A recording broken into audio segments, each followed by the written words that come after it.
During this presentation, we will be describing RTI. RTI stands for Response to Intervention. The National Center on Response to Intervention defines RTI as response to intervention, integrates assessment and intervention within a multi-level prevention system to maximize student achievement and to reduce behavioral problems. With RTI, schools use data to identify students at risk for poor learning outcomes, monitor student progress, provide evidence-based interventions, and adjust the intensity and nature of those interventions depending on a student's responsiveness, and identify students with learning disabilities or other disabilities. The purposes and goals of RTI. A goal of RTI is to minimize the risk of long-term negative learning outcomes by responding quickly and effectively to documented learning or behavioral problems, and ensuring appropriate identification of students with disabilities.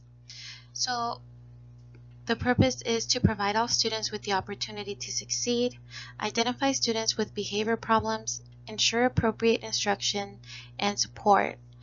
Goals include using all resources to minimize risk for long-term negative consequences and strengthen the process of appropriate disability identification. RTI can be used both to maximize student achievement and reduce behavioral problems.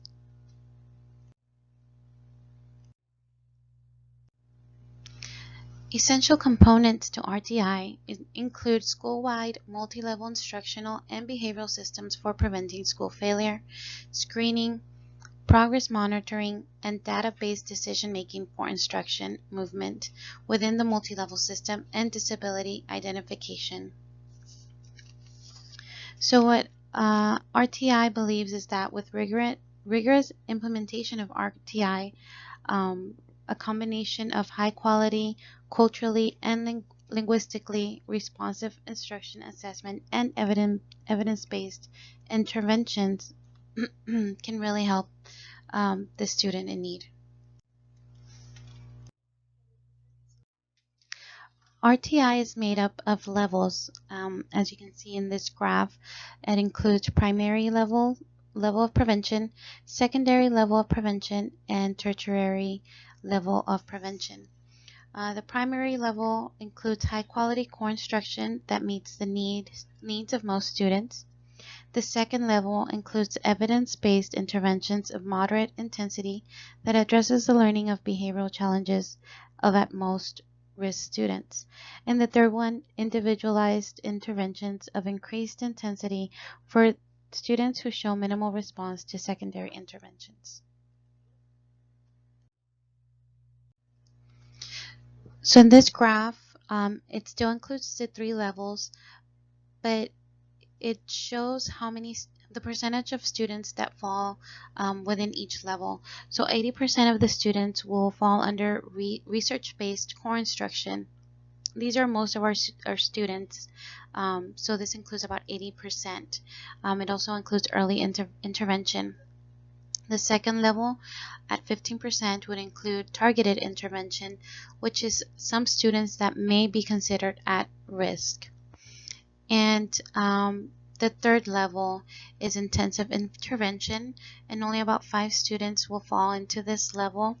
And this is individual students. It will include diagnostic assessments, and it's high intensity. For students to receive RTI, they do have to go through a referral process. It starts with gathering data and information and a screening process. So what this is quantitative and qualitative data on various aspects of the student's home and school life. The second part would be interpreting the information that's been gathered, and I've included a checklist that is often used to be able to analyze the data that's been gathered from the student. The third step would be suggesting interventions. In suggesting interventions, this is the process where the ECOS team will suggest interventions to the teacher and any other professionals who work with the student. They will recommend ways the teachers can implement the information, especially in everyday classroom activities. Lastly, we have monitoring the progress. So this is going to be the ECOS team monitoring the effectiveness of those interventions and programs they have designed and suggested for the individual student. So who are the ECOS team? The ECOS team is a diverse group of professionals. By diverse, they are diverse professionally, culturally, and personally. They can include ESL specialists, bilingual specialists, special education specialists, and other professionals as well. They bring in multiple perspectives in interpreting the information gathered from the student and create and implement the interventions. So I want to conclude this presentation with the RTI umbrella. So all of these components fall under the RTI umbrella because they are all essential for the program to work for the students. We need teamwork, and that includes teachers, parents, and the ECOS team. The data and information that would be collected from the student is very important. The referral process, the design of the intervention, the implementation, and the progress monitoring.